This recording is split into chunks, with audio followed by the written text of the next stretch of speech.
Solutions to problems. The subconscious has the power to work out any problems and find the exact answer to any questions at the time designated by the conscious mind. In fact, no problem is ever worked out by the conscious mind alone. The subconscious gives the real secret in every instance, though it is the conscious mind that makes the practical application. To secure the direct and fullest assistance from the subconscious when there are problems to solve, form a clear, distinct idea of what you wish to know, and impress that idea upon the subconscious with a deep, strong desire for the information required. Have perfect faith in the faith that you will receive the answer, and you will. When you have something special to do at some near future time that require more power and mental brilliancy than you usually possess, direct the subconscious to give you the added power and intelligence at the exact time. The subconscious is exact as to time and will produce at the time desired as much power and intelligence as you felt you needed for the special work when the impression was made. To simply impress upon the subconscious a desire for more power is not sufficient. The impression must contain a clear idea of how much power is required and what the added power is expected to do. While the subconscious is being impressed for more power, the mind must try to discern and feel the life of more power and the amount of power that is discerned while the impression is being made. The subconscious will express at the time fixed for the expression. Whenever an impression is made upon the subconscious, the conscious mind should try to gain the very highest and very largest conception possible of the idea that is being impressed.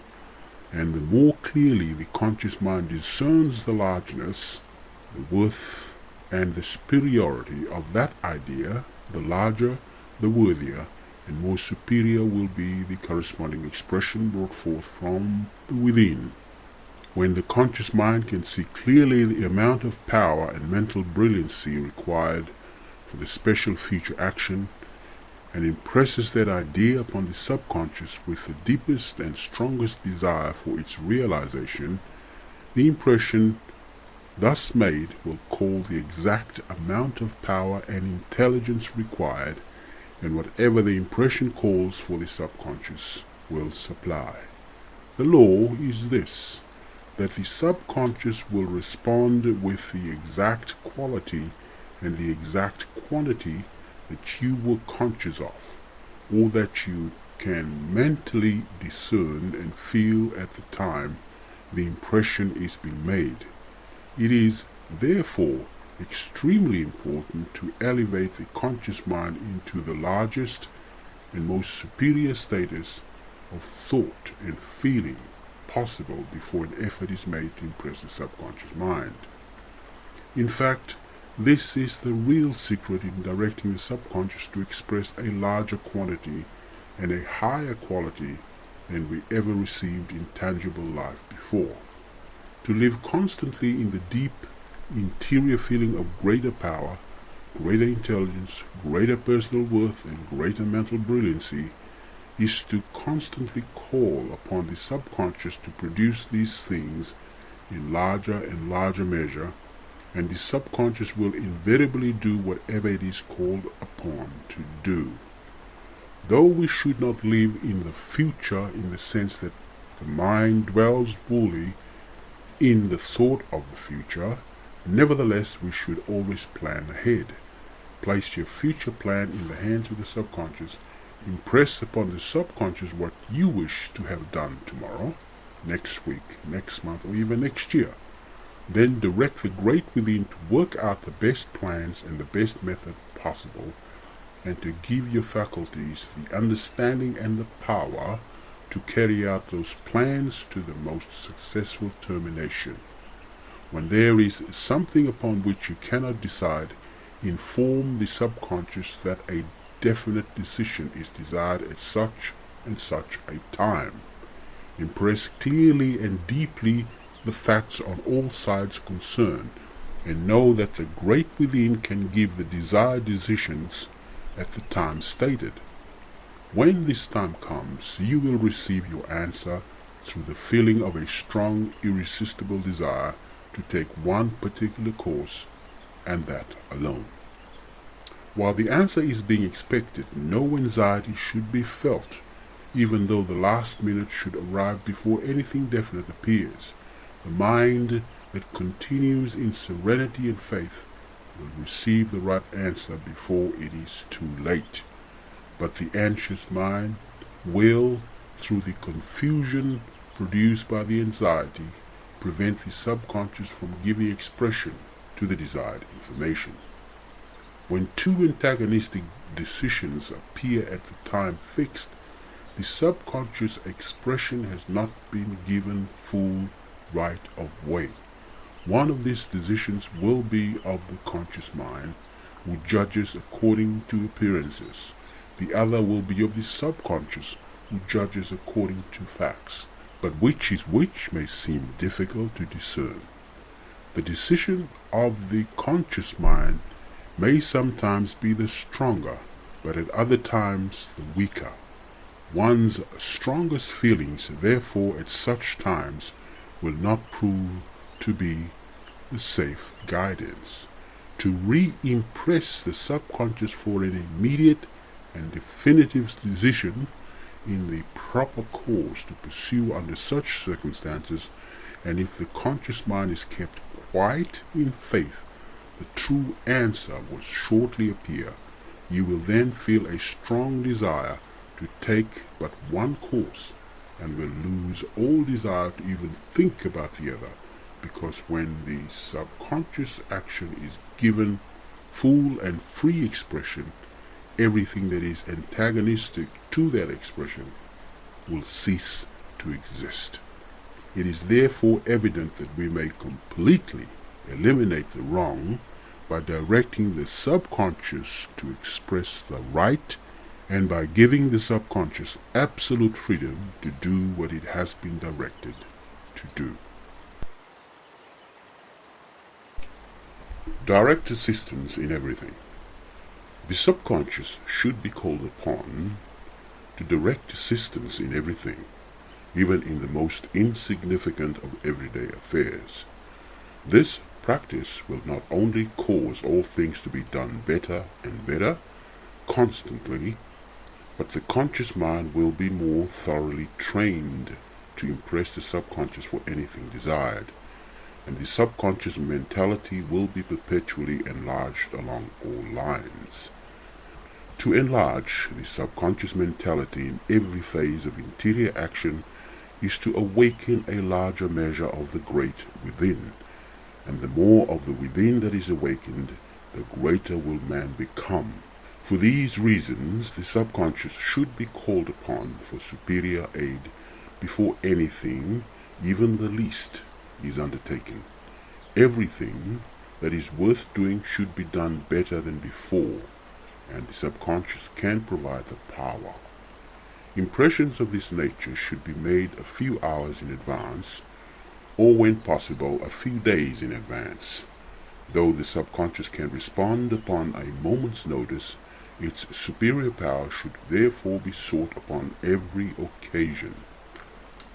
In the commercial world, no one should ever attempt to decide upon important transactions before directing the subconscious to inspire the mind with the highest insight, the keenest judgment, and the broadest understanding, and no great enterprise should be undertaken before directing the subconscious to work out the best possible plans and methods.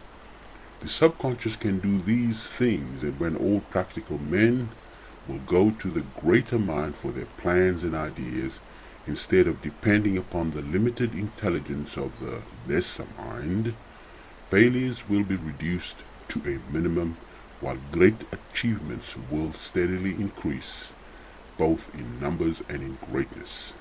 Those who are engaged in literary work will find the subconscious indispensable, because any idea desired may be gained from the great within. Orators and public speakers should never attempt to prepare or deliver a discourse before going to this great source of ideas for their thought, and the same is true of musical composers, creative artists, inventors, and all others who require ideas that have originality and worth. Every person who is engaged in study or in any line of improvement may increase results from 10 to 200% by securing the direct assistance of the subconscious mind. And as all advancement and promotion in life comes directly from the improvement of self, and the fact that the subconscious can supply any amount of ability, capacity, and power becomes extremely important. All memory is subconscious. Therefore, whatever one desires to remember should be deeply impressed upon the subconscious at the time the fact or idea is received. And the subconscious may be directed to bring back to mind these facts and ideas whenever their recollection is desired. Through this simple process, memory can be developed and cultivated to a remarkable degree, and the power to recall anything at any time will become practically perfect. The subconscious can be trained to keep the conscious mind clear and active, and all sluggishness and obtuseness can be completely eliminated from every faculty. This will enable the student to learn with far greater rapidity, and every mental effort will be conducive to growth. To produce these results, the subconscious should several times every day be directed to express continuous clearness, mental lucidity, and a high, well-poised mental activity. While producing that impression, picture in the conscious mind the same clearness and action that you desire the subconscious to express. To picture perfect lucidity and to feel high activity in the conscious mind for a few moments while the subconscious is being impressed will cause the subconscious to express that same clearness and activity for several hours. And when the impression contains a deep desire for greater clearness and activity, then the conscious mind can discern the greater clearness and activity will be expressed. It is a well-known fact that nearly all great minds, and also most minds that are trying to develop greatness, have moods when they can do most excellent work, but when they are not in those moods, little or nothing of worth can be accomplished. To such minds, the ability to create the right moods or mental state whenever desired would be of exceptional value, and by properly directing the subconscious it may readily be accomplished. Form in the conscious mind a very clear idea of the mood or mental state in which you can do your best work, and impress the idea upon the subconscious with a strong desire for the continuous realization of the desired state. Repeat the impression several times every day and every evening before going to sleep. Perseverance will produce the most remarkable results. While engaged in any particular study, impress frequently upon the subconscious the real nature of such study, and direct the subconscious to express all the essentials that may be necessary to thoroughly understand and master that study. Expect superior intelligence from within and make the best possible use of that intelligence as it is being received. Thus the conscious mind and the subconscious will work together for the promotion of the highest conceivable attainments. To promote advancement in one's vocation, better plans and methods will constantly be in demand, and by directing the subconscious to work them out, these may be secured as required. In addition, the necessary power and the ability to practically apply those methods may also be secured if the subconscious is called upon to supply them. It is the truth that whatever the subconscious is properly impressed and directed to do, it positively will do.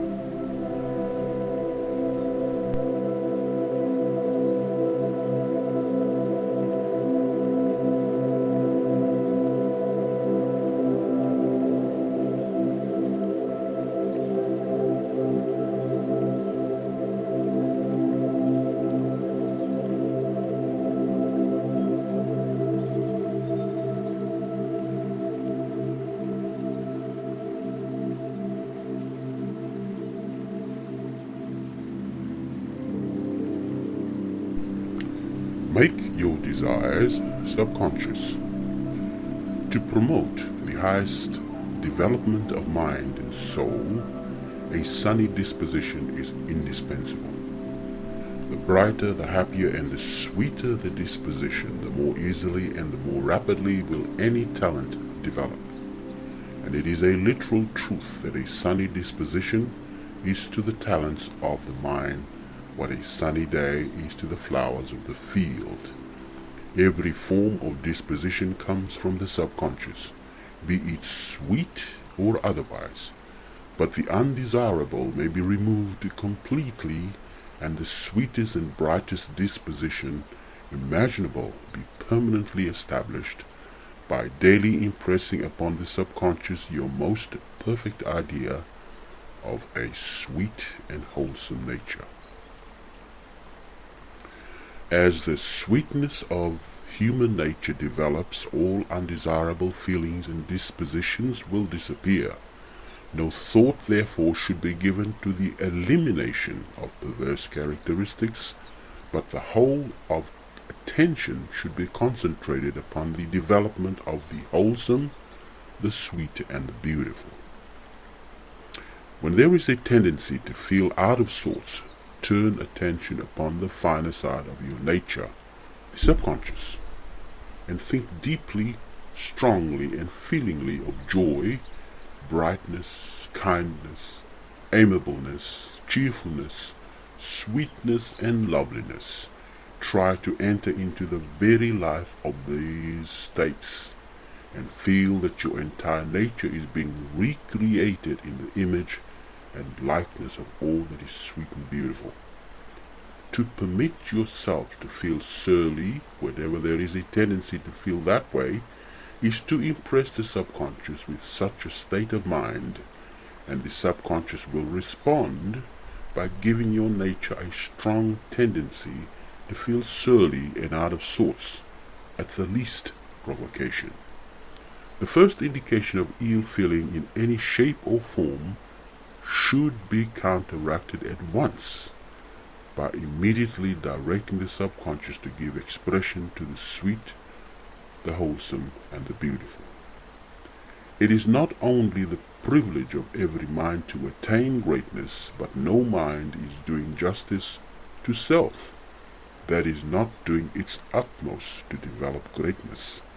And since a sunny disposition is absolutely necessary to the steady development of ability, talent, and genius, neither time nor effort should be spared in recreating the subconscious so completely that every part of its vast domain is permeated through and through with the highest order of human sweetness and mental sunshine. To recreate the subconscious mentality in the likeness of higher ideals, every impression given to the subconscious should have soul. It is the conscious realization of soul that gives quality, worth, and superiority to everything that appears in human life.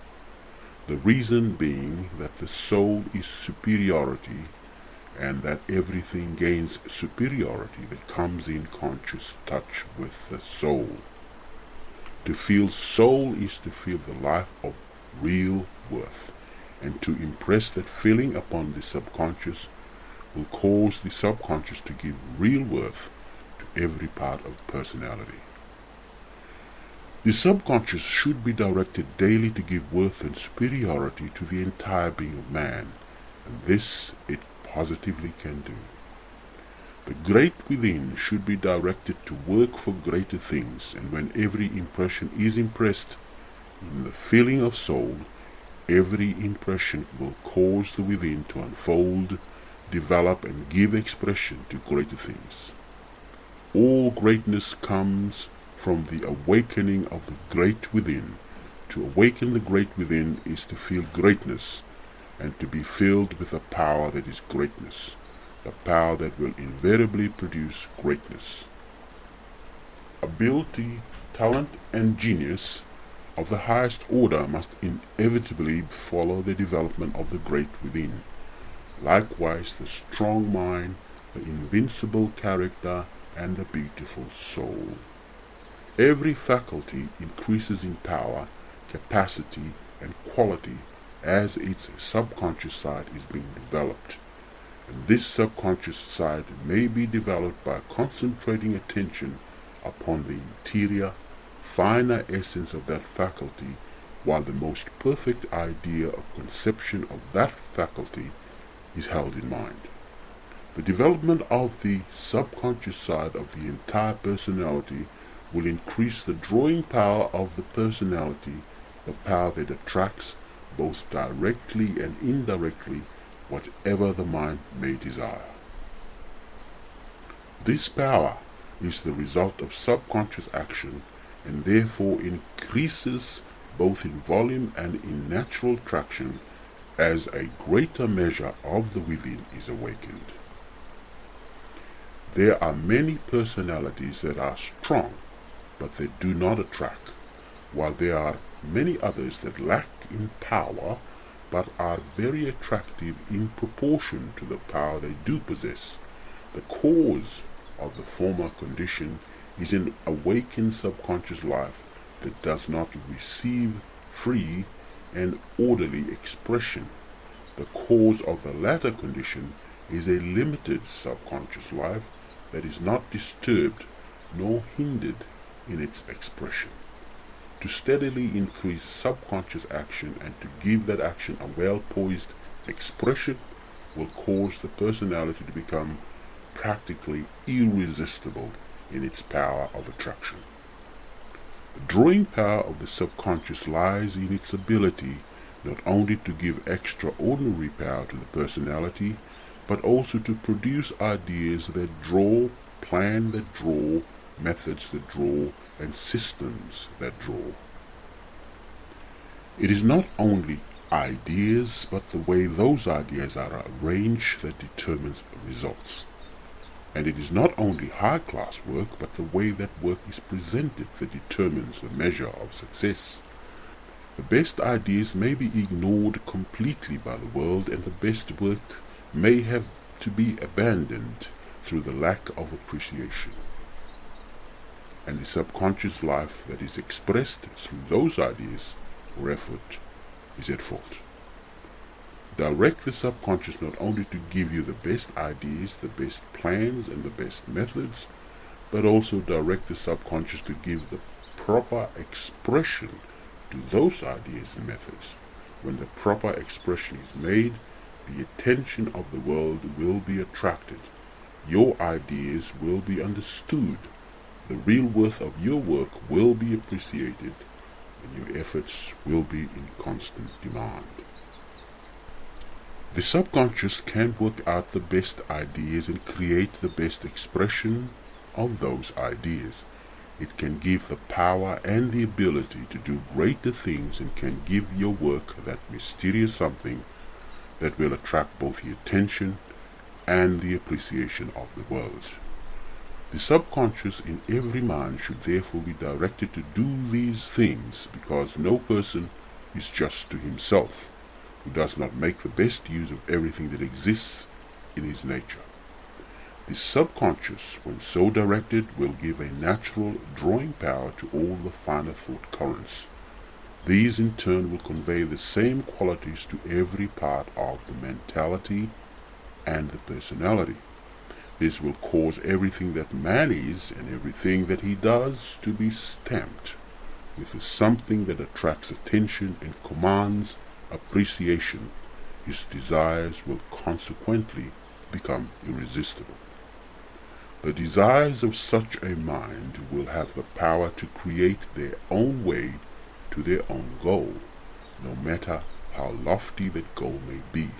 The power of the subconscious is limitless, therefore nothing becomes impossible when we awaken the great within. All desires should be made subconscious, and when those desires are constantly expressed with the deepest feeling and the strongest desire that can possibly be aroused, you will positively receive what you want. If it fails to come through one channel, it will come through another. But come it will, because the subconscious has the power to do whatever it is directed to do. To subconsciously desire something is to make yourself strong enough and be able enough to command, create, or attract that something.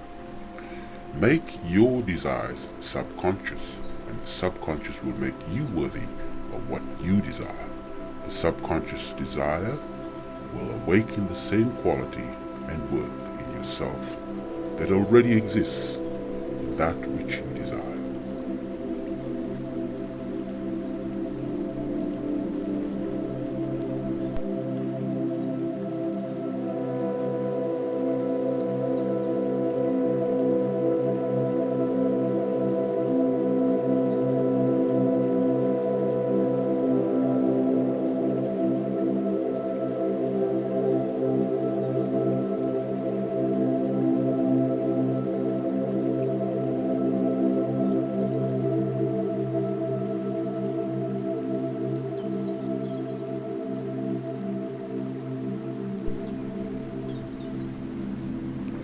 Produce perfect health.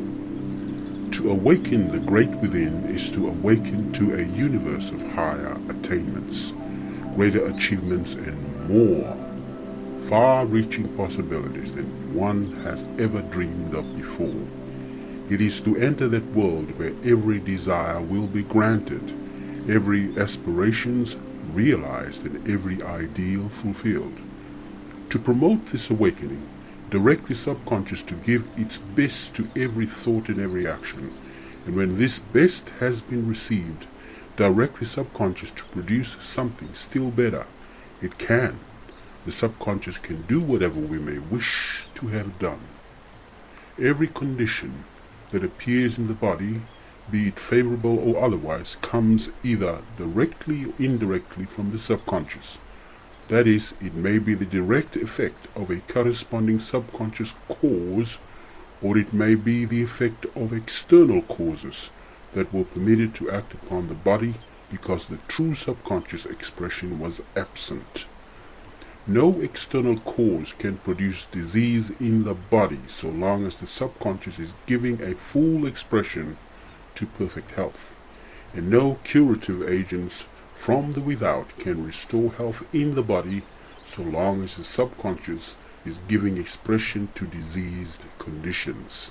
The majority of physical ills can be cured by nature when the subconscious ceases to give expression to weakening and disease-producing conditions, and all diseases can be permanently removed by training the subconscious to give a full and constant expression of health. Personal and physical conditions are effects. They are caused either directly or indirectly by the subconscious. Therefore, any condition desired in the personality may be produced through the proper direction of the subconscious. To direct the subconscious to produce perfect health, the first essential is to gain a clear conscious realization of the state of perfect health. And the second essential is to permeate the subconscious with this realization. The subconscious mind is a deeper and finer state of mental life that exists within every atom of the human system. It is another mental world, so to speak, and is so immense that the ordinary conscious mind is mere insignificance in comparison. But it obeys perfectly the directions of the conscious mind, and, having limitless power in every part of the body, can readily banish any disease when properly directed to do so. To impress the subconscious, attention should be concentrated upon the superior mental world, and all thought should be gradually refined until one can feel that the conscious thought has been completely transformed into the spiritual finesse of the subconscious thought. The subconscious may be reached most directly by concentrating upon the brain center, though attention must not be fixed upon the physical brain but upon the finer mental life that permeates the physical brain. All general directions given to the subconscious should be given through the brain center. But for the curing of physical ailments, attention should be concentrated upon the subconscious mentality that permeates the organ, muscle, or nerve where the ailment is located. To impress the conscious realization of health upon the subconscious life of any part of the body will cause the subconscious to bring forth into that part of the body the same condition of health which the conscious mind realized while the impression was being made. It is therefore necessary to attain the very highest possible conscious understanding of the real state of perfect health before the subconscious is directed to produce health. No thought of disease should form in mind while the subconscious is being impressed with perfect health. Neither should one think of the body. To think of the body is to form mental conceptions of the way physical conditions now feel, and if these conditions are undesirable impressions will enter the subconscious, to be followed by the formation of more undesirable conditions in the near future. The imperfections of physical conditions should never enter mind at any time, because such conditions are liable to be deeply felt, and whatever is deeply felt will be impressed upon the subconscious, whether we so wish or not. Neither should there be any desire to remove or overcome that which may seem undesirable. To desire to remove the wrong is to deeply think about the wrong. Okay, try that again. To desire to remove the wrong is to deeply think about the wrong, because all desires tend to deepen the actions of thought. And to deeply think about the wrong is to impress the wrong upon the subconscious. It is sowing weeds in the field of the mind, and the harvest will be accordingly. All thought should be animated with the consciousness of that perfection in health and wholeness that we desire to realize in expression, and all feeling should be trained to feel the health, the life, and the harmony that the subconscious is being directed to produce.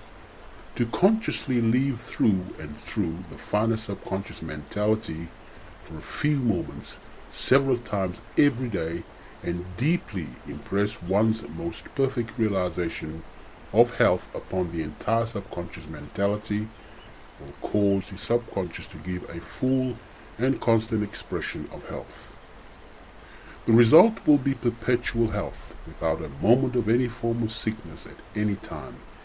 And if the conscious mind will seek to daily impress upon the subconscious a more and more perfect realization of absolute health, the subconscious will steadily improve the quality of health that is being expressed. To eliminate a local ailment, the subconscious mentality that permeates that part of the body should be impressed with the conscious feeling of health that is desired. Concentrate upon the finer mental health in that part of the body where the adverse condition appears and feel the reality of perfect health. Do not concentrate upon the physical organ or even think of the physical organ, but enter mentally into the interior subconscious life of that organ, and while in that state, feel the spirit of perfect health with all the depth of mind and soul. What you feel while in that state, you impress upon the subconscious, and the subconscious will cause perfect health to be expressed through every atom of that organ. To eliminate a chronic ailment, impress perfect health upon the subconscious as a whole, while concentrating upon the subconscious mentality within the brain center. Also concentrate frequently upon the subconscious side of the entire personality, feeling the state of perfect health in the subconscious life of every part of the system. If certain parts of the body are specially affected, impress those parts in the same way as for a local ailment. Though local attention should be given, not so much to those parts of the body that feel the effects of the ailment as to those parts where the adverse condition has its origin. Before impressing the subconscious, the entire system should be made as calm and peaceful as possible. and the principal direction should be given to the subconscious immediately before going to sleep. The most important of all, however, is to live, think, and act in the absolute faith that the subconscious can and do whatever it is directed to do.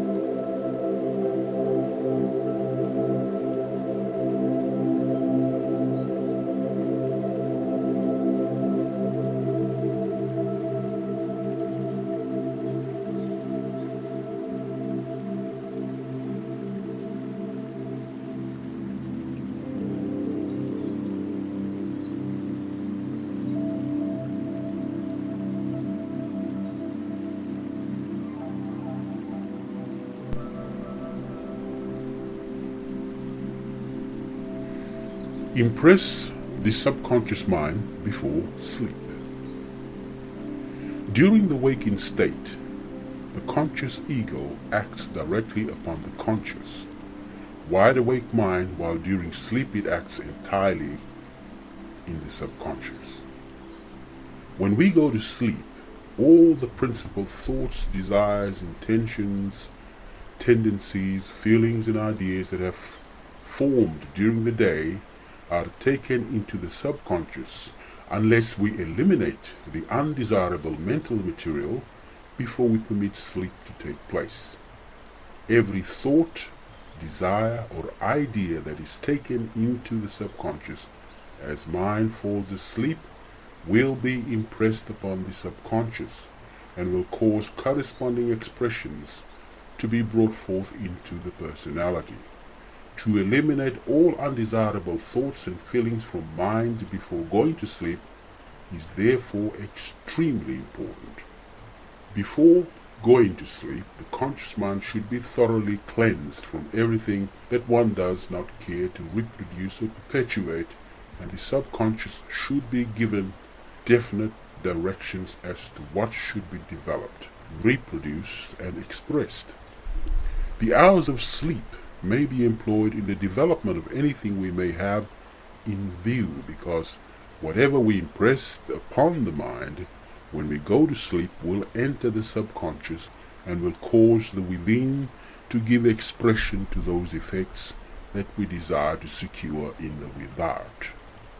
Before going to sleep, the subconscious should be given full directions as to what is to be done in the near future, and the exact time for each particular action should be specified as far as possible. In the meantime, the subconscious will work out the best plans, methods, and ideas, and provide the added understanding, insight, and power required to apply those plans in the most effective manner. When the subconscious is properly directed in this way, the results from future actions may be increased to a degree that will frequently be remarkable, and as much produces much more, those results will follow the law of perpetual increase. During the waking state, the mind forms a definite conception of everything that is given real conscious attention. These conceptions individualize themselves into ideas, and as mind goes to sleep, all those ideas are taken into the subconscious. Therefore, what the subconscious is given to work out and develop during sleep will depend upon what we think about during the day, and what we give the subconscious to develop and express will determine what character, mentality, and personality are to be. The subconscious makes us what we are in every respect, but what the subconscious is to make will depend upon what our thoughts, feelings, and desires may direct. The more we think during the day, providing our thought has quality, the more good seeds we shall place in the garden of the mind during sleep, and the greater will be the quality and the quantity of the coming harvest.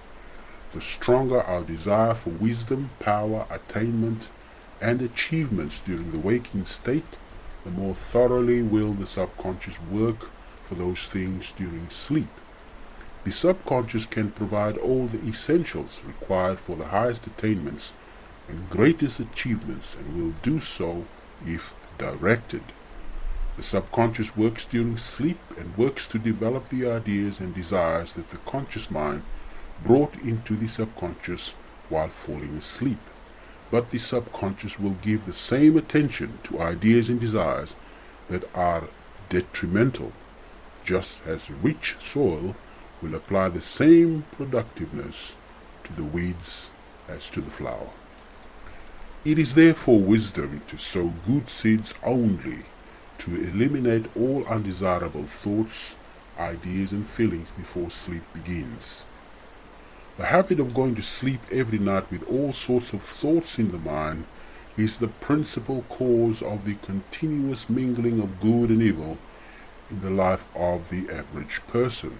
The troubles and the worries of the day are taken into the subconscious at night, along with those thoughts and feelings that have better things in view, and the subconscious consequently continues to work for more good things on the one hand and far more troubles and worries on the other. It is the truth that any person may emancipate himself completely from all the ills of perverted life by refusing absolutely to permit a single undesirable thought, feeling or desire to enter the subconscious.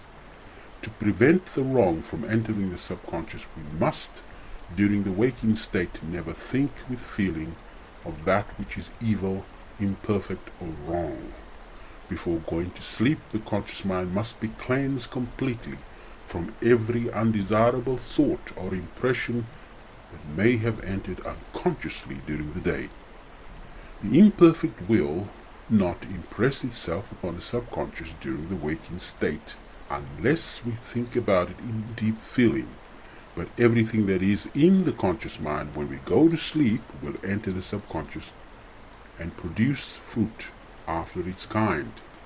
To cleanse the conscious mind before going to sleep, enter a state of perfect mental poise, be still in the deepest sense of the term, forget what you do not wish to retain by entering into the very life and essence of that which you desire to awaken, unfold and develop, then concentrate upon the subconscious with the deepest possible feeling and the strongest possible desire. What you wish to remove from mind may be removed by directing the subconscious to create and express the opposite, though no thought should be given to that which is not to be retained. When you know what you wish to remove, forget it by giving your entire subconscious attention to that which you wish to create and realize instead. To carry into the subconscious those ideas that we wish to develop is not all that is necessary. However, as we go to sleep, the subconscious should be given the best possible conditions in which to work. The subconscious is in close touch with all the functions of the body as well as the actions of the mind. Therefore, the entire system must be in harmony and order before sleep begins, or subconscious actions will be confused and misdirected. Before going to sleep, the body should be in harmony, the mind in peace, and the entire personality relaxed. The circulation should be even, and no part should be too warm nor too cold. Digestion should be practically finished, and there should be nothing in the system that might disturb any functions during sleep. When physical functions are disturbed during sleep, the conscious ego is drawn back to the outer mind, either fully or in part, and its work in the subconscious is interrupted. Such interruptions usually misdirect the subconscious actions to such an extent that the very opposite result to what were intended are produced.